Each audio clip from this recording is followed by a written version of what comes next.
Today we're looking at learning target 10F, which is converting between the forms of quadratics. First thing we're going to look at is going from factored form to standard form. You may recall this from Unit 9. Notice we have an equation here in factored form, y equals x minus 4 times x plus 2. In order to convert this, we're going to use the Punnett square. So we're going to take our two factors, x minus 4 and x plus 2, and we're going to go ahead and do the multiplication. X times x gives us x squared. X times negative 4 gives us negative 4x. X times 2 gives us 2x. And negative 4 times 2 gives us negative 8. Now our next step, we have to combine our like terms, the negative 4x and the 2x. So we end up with x squared minus 2x minus 8. And we just put the y equals in front, and we end up with our equation in standard form. So we've had practice doing that before, so hopefully that comes relatively easy. Here we're looking at going from standard form to factored form. Again, this is something that we did back in Unit 9.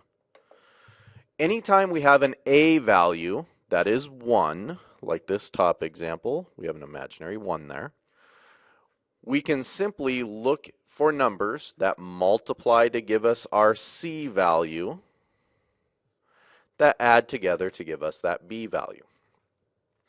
So, looking at my factors of 8, keeping in mind that they are going to be opposite signs, we look at that second sign there. Since it is a minus, we know we're dealing with a positive and a negative value. So my factors of 8 are 8 and 1. Knowing that I'm looking for a positive 2, I'm going to keep that bigger number positive. But 8 plus negative 1 gives me 7, so that won't work. Then we'll try 4 and 2. Again, keeping that bigger number positive. 4 plus negative 2 does give me that 2 value that I'm wanting. So I know that my factors will be x plus 4 and x minus 2. Again, in order for it to be factored form, we go y equals. And we've got our final equation in factored form. If the a value is more than 1, like this 2 here on the bottom, then we have to use that Punnett square to help us out. So remember, first thing we do is we put our a value, the 2x squared, up in the top left corner. We take our negative 18 in the bottom right corner. And we're going to multiply 2 times 18. So we're looking for factors of negative 36. Keeping in mind that because that minus sign in the back, we're looking for one positive and one negative value that are going to add up to give me 9. So since it's a positive 9, I could have 36 and negative 1, but that doesn't give me it. We could do negative 2 and 18. That doesn't give us 9. We could do 3, negative 3, and 12, and that does give us 9. So I'm going to put my 12x here and my negative 3x here, and we're going to look for what these have in common. So again, I'm going to number my boxes just for the sake of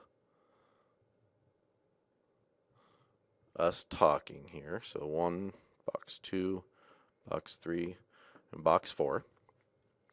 So I'm going to start by looking at what box 1 and 3 have in common. They both have x's. The numbers do not have anything in common. 2 and 4, they both have a 6 in common. So we've got x plus 6. 2x squared and 12x, looking at boxes 1 and 2, they have a 2x in common. And negative 3x and negative 18, they have a negative 3 in common. So I now have my factors, and I've got y equals x plus 6 times 2x minus 3. And there's my equation in factored form.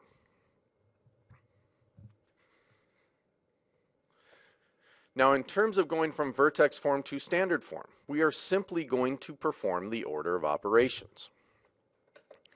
Anytime we have something squared, keep in mind that that is multiplying whatever is in parentheses by itself.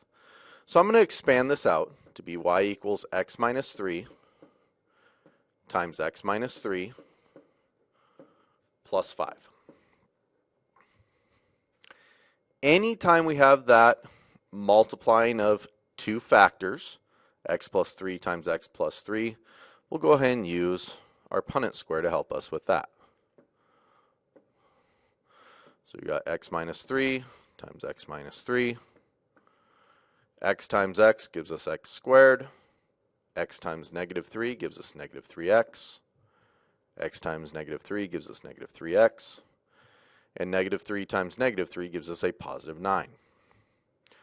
We then combine our like terms. Negative 3x plus negative 3x gives us a negative 6x. So we end up with the equation y equals x squared minus 6x plus 9. And we still have this plus 5 to add in. So again, we're going to combine those like terms, plus 9 plus 5. And we end up finally with y equals x squared minus 6x plus 14. And there's our final equation in standard form. If you want to go from vertex form to factored form, you would have to pass through standard form. So simply using the order of operations to get to this standard form equation, and then factoring that is what would get you to that factored form.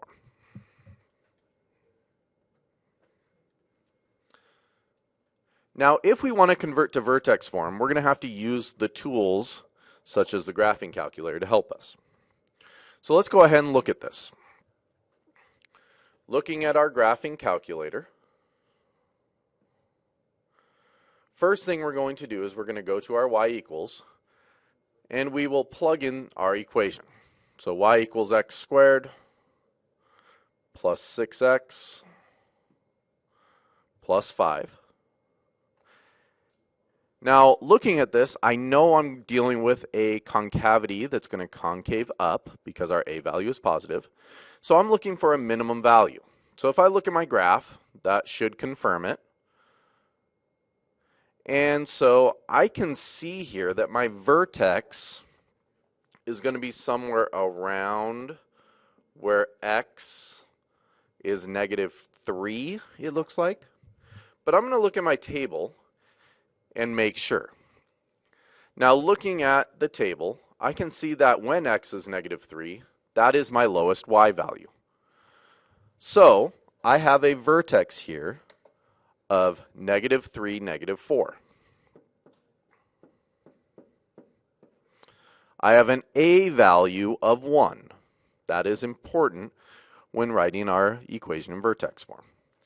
So I can now write my equation in vertex form of y equals my a value of 1 times x.